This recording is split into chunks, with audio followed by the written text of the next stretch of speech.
Baik, saya akan menjelaskan konsep dasar manajemen dan fungsi-fungsi manajemen menurut Fayol dan perbedaan manajer dan pemimpin. Baik, yang pertama kita harus mengetahui apa sih itu manajemen. Pengertian manajemen, proses mengatur dan mengarahkan pekerjaan agar tujuan organisasi dapat tercapai. Baik, manajemen juga hadir di seluruh level organisasi, mulai dari manajemen puncak seperti CEO hingga supervisor di tingkat operasional.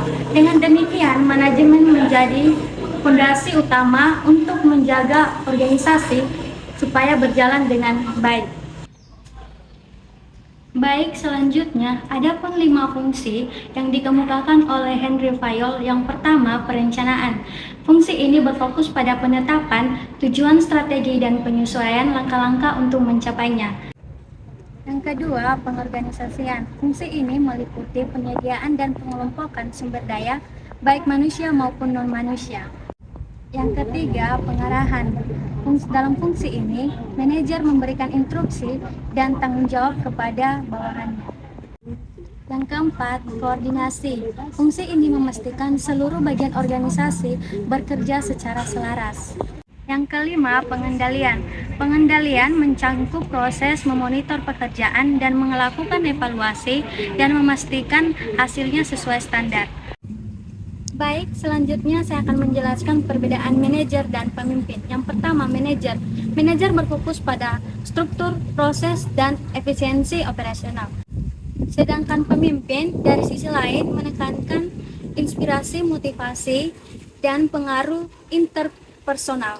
Nah, di sini saya akan menjelaskan gaya-gaya kepemimpinan. Yang pertama itu ada autocritical leadership, yaitu pemimpin yang memegang seluruh keputusan.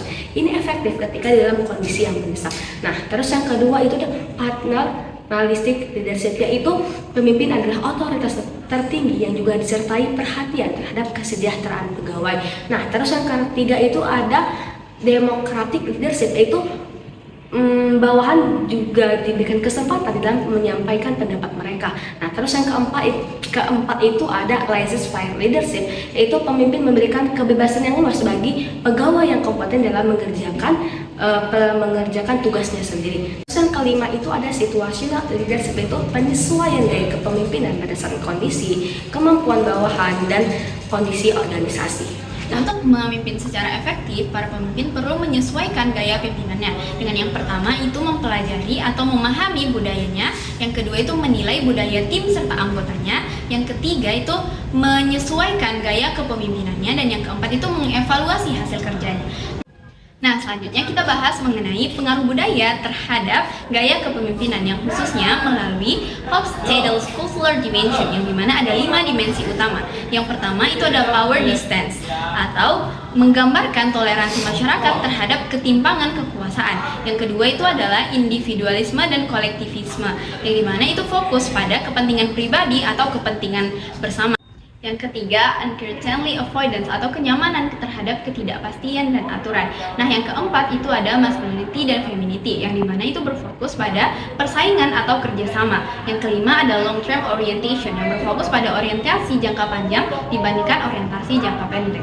Nah, dimensi-dimensi tadi itu memberitahu kita bahwa latar budaya itu mempengaruhi gaya kepemimpinan seseorang. Nah, sebagai contoh utama, di daerah Anglo Amerika itu lebih cocok kepada kepemimpinan yang demokratis karena lebih condong kepada individualisme. Sedangkan di Jepang yang memiliki nilai kebudayaan, kebersamaan, serta loyalitas itu lebih mendukung gaya kepemimpinan yang paternalistik.